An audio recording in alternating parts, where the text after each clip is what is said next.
oh, why are you saying that? And they withdraw, their anxious attachment gets more intense, and we get into a bit of a chasing loop. We can spot communication problems if the communicator feels misunderstood, feels unheard, and the person at the receiving end feels attacked and gets defensive. Oh, that's a great sign right there.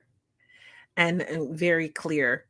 So if that's happening to you, it's time to look at which attachment style you have and how to communicate with the opposite of, you know, um, and you can find out how to deal with that by learning more from Marta. She can help you with that. One of those, you are great at helping people to communicate and reconnect due to their attachment style.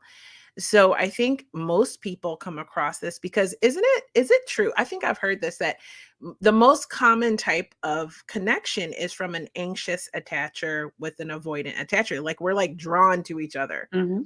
Because at first it feels like you're getting everything you ever needed, right? Until these communication issues start to come up. Yeah. Wow, that's amazing. Okay, so something a great takeaway was don't run. Don't Don't run. run. Don't think that the relationship's failing and that you can't save it. You just have to be willing to do the work to find out the right way to communicate with each other and then work through whatever the issue is, right? And this probably, I imagine, takes work and practice. Yeah. It takes practice to unlearn the old communication style, because a lot of us, we learn to communicate in passive or passive aggressive ways, and we expect to be understood, and that is not, the meaning of the in the communication is in the way it's received. So if I'm communicating and it's making my husband defensive, it's not on him. It's, I need to look at the way I am communicating, because clearly there's a flaw in the way it's coming out. So how can I now phrase it, express it, maybe soften it so that he can hear me? Because he wants to hear me. He has good intentions. But if I come at it with my reactive communication or a passive aggressive form of communication, he responds defensively. I feel attacked. I feel misunderstood. Wow. That is so insightful. I agree with Chris. She said she was learning a lot. What did she say that? She said that she was learning a lot. So I am so happy for that, Chris. Thanks for tuning in, by the way, Kristen Rose and Bougie. I am so glad you guys popped in and dropped comments. I love you guys. Part of another one of my tribes that I belong to. Shout out to Missy from Saltwater Hills, Tarot.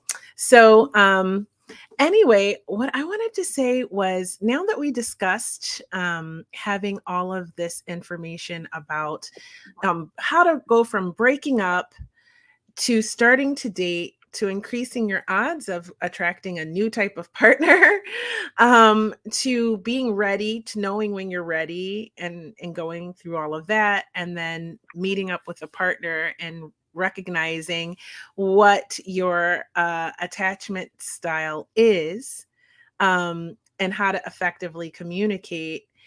Are there any other ways that we can go into our new relationships and make sure that they're healthy and both partners are contributing to each other's happiness? Yeah. Take your time. Take your time. Clarify your intentions and the other person's intentions. Make sure that as you build your relationship, that your level of emotional investment is actually matching what's happening. That we're not projecting into the future and imagining something about the person we're dating that we actually don't know yet. I mean, we're Mhm. so quick at that when we start dating. We project all our hopes and dreams onto this person that is literally a stranger that we've been on 5 dates with. Straight up. And it's a literal, or you're just texting with, you just met them on the app, and you're didn't just because you've been texting all day every day for the 3 days. This is like your soulmate. Okay, to marry or live your life together. Literally, I've really tried to talk girlfriends out of this kind of stuff many, many, many, many Yeah. times, because I understand that women can get attached. We're like old souls in our hearts, and we love letters and things like that, and courting. Okay. And so we get to texting with a guy back and forth, and it feels like we can get attached through words and text, and they're just like texting, just Hmm. it means literally Yeah. nothing to them. And we've built a whole future.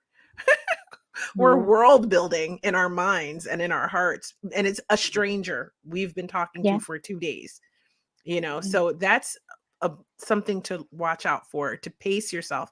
And something I learned in my experience is dating, because I never used to date. I was always just met someone, started dating them, was their girlfriend long term, and either got engaged and got married, or it was a long term relationship that just ended.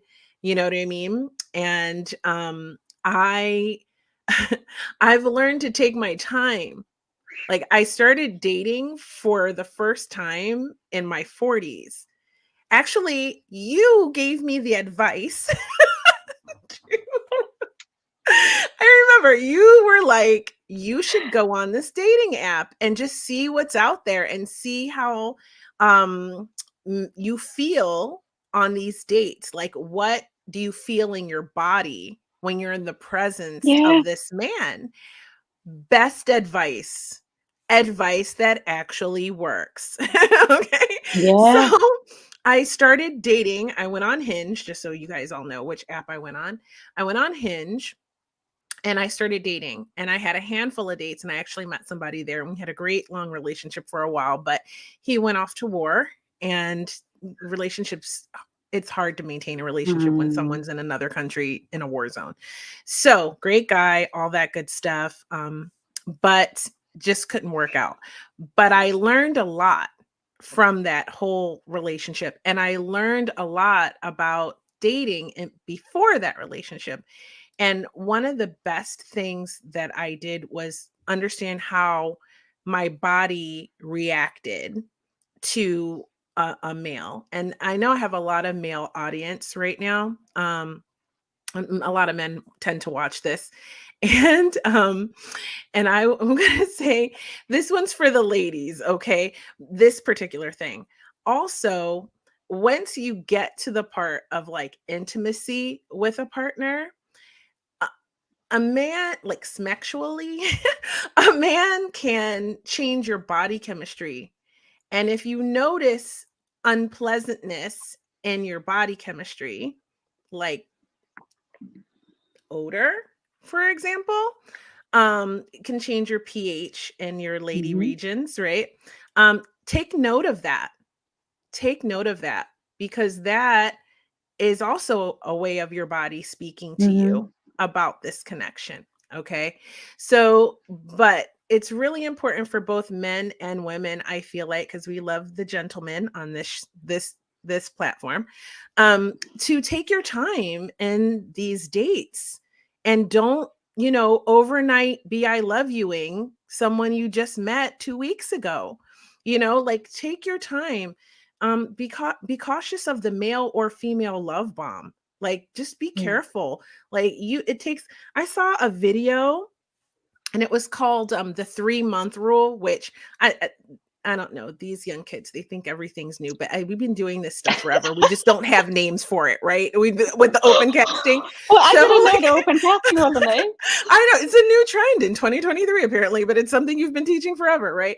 So, but this is another thing, the 3-month rule, right? And it says this rule is like, don't get too invested in a person before 3 months. Like, give it at least 3 months before you start investing your whole heart and soul, because you don't really know someone, and you need to give the time for the mask the fall, essentially. Mm. But for me, I don't think it's 3 months. I think it's a year. minimally 6 to 9 months to before you start really investing, over investing in the connection. What do you think about that, Marta? I'm not a fan of any hard rules. Mhm. I'm not a fan of time frames. I think that in my practice, I've noticed that the longest someone can maintain a mask is about 5 months.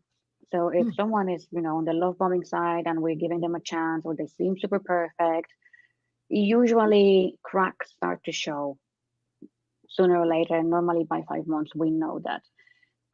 But it's difficult to put time frames on like this because, someone can be dating 3 months or 6 months or a year and they've seen each other once a month for that time.